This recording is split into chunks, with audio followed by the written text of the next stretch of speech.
Welcome to the video, and my name's Team G Penty, and I'm here to talk to you about how mobile gaming has officially killed every other type of gaming, every which way. There's just no reason to buy a console anymore. But on a serious note, no, I'm here to talk about something that I picked up at my store. So full disclosure, I work at a Best Buy. I got it relatively cheaper than most people will, but I saw it and I was like, dang, I want to try this out. Because I knew there were games I wanted to try with it, and what I'm talking about is the Razer Kishi, which Razer made as just like essentially a Switch controller for your phone, where your phone becomes the center screen for the Switch and the Kishi connects to it and you can play games with it. Doing this, I went through and picked up Call of Duty Mobile again, and then dabbled into Apple Arcade, trying games like Oceanhorn 2, which is on the cover of the Kishi, which I might show in a picture up here, just so you know what I'm talking about. I tried Pathless, which is a new game that came out that Sony's been marketing for their adaptive triggers, and I tried Exit the Gungeon. And let me say, just COD Mobile alone has sold this for me. It's crazy how much COD Mobile feels like a real COD. Unfortunately, I think it uses a lot of bots at lower levels because I'll get 30 kills and the other people will get like 6. And the reason it makes me think they're bots is when there's another player on the team, they'll get like 20 kills. And seeing as it only match makes you with people who use controllers, I feel like there might be some bots, so maybe hopefully I'll get into a rank where it's the people who do play COD Mobile with controllers that I can actually have some fun and interesting COD matches. But it's fun that if I could go on a break, I can just pop this out of a bag, hook it up to my phone, and just start playing some COD Mobile to kill some time.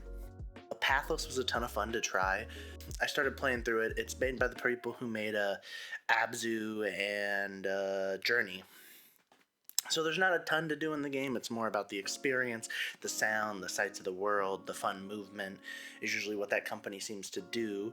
But I got a lot of enjoyment out of it. I've only played the intro section to get to the part that tells you what you're going to do throughout the story. I'm sure it's only a couple hours long, but you get that for free, essentially, for $5. You pay $5 and you get access to 100 essentially indie games. It looks like the Apple Arcade store is very much more focused towards indie titles rather than maybe full known titles. I think the biggest titles I can think of is Pathless was one, but then like Cat Quest 2, which these are still pretty smaller games. So that's what I did, is just tested some games on here. One was Oceanhorn 2, which is this cover game for the Kishi that they show off, and it's very blatantly a like original Legend of Zelda mixed with Breath of the Wild ripoff, because they have some aspects that are like in Breath of the Wild. Like there's this point where they make you push a stone off to kill some enemies, which you're gonna watch me whiff terribly, which is definitely Breath of the Wild. But the whole gameplay works like dungeons and has bosses at the end, and they're just enjoyable. And then the last game I played, which surprised me, I'm probably gonna put a bunch more time into it, is Exit the Gungeon, which is I guess it's a sequel to Enter the Gungeon. So I guess whatever happens at the end of Enter the Gungeon, they use that as a cool spin-off for Exit the Gungeon, where you're trying to leave the Gungeon now, going up elevators as it starts to fall apart. And I'll show some gameplay of that along with this, just for the fun of it. But overall, it's crazy to think that there's these controllers out there. It gives you this giant access to all these phone games. Like, you used to have Fortnite, and maybe we'll see it one day again, but unfortunately on both app stores, as far as I understand, you cannot. I think you can get it in a weird way on Android, but you definitely aren't getting it on an Apple device like I use. You have PUBG is fully accessible. There's about to be a League of Legends game on there. Call of Duty Mobile literally is just a mobile Call of Duty game at this point, with all your favorite maps from Black Ops and things. It's horribly monetized, but for free, it's not that bad of a deal to be playing with this.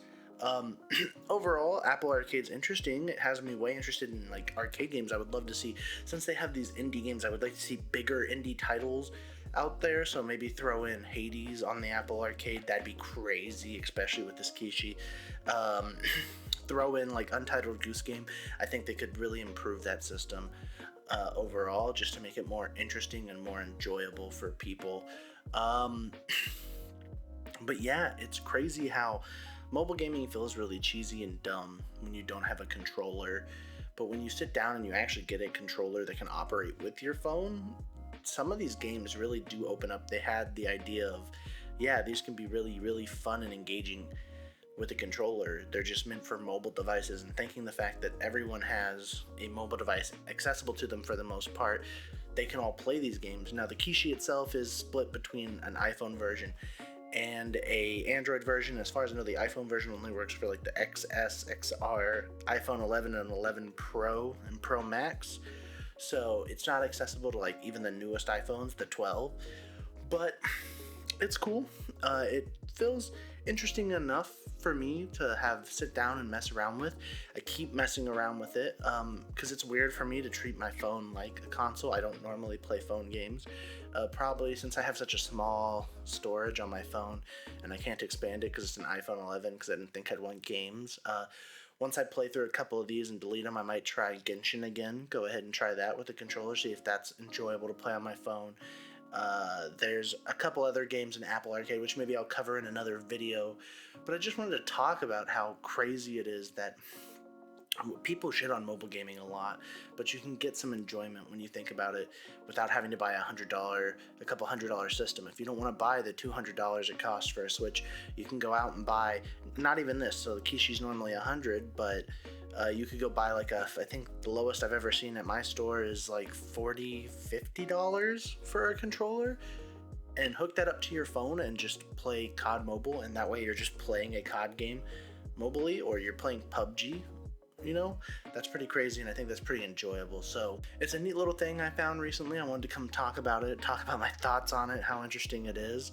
It is annoying that I have to take my phone in and out of its case constantly, but overall it's cool, especially because the Kishi at least doesn't need any batteries. It hooks directly to your phone, so it utilizes your phone battery. So it is going to reduce the playtime you have available to you, but then you could obviously just recharge your phone, and with how fast charging is getting at this point, you don't have to wait that long to get back into gaming. And it even has a dedicated charging port on it for you to keep playing and gaming. So thanks for listening to me talk about this little discovery I found and this intriguing thing that I was getting into, and have a good one. My name's TMG Penty.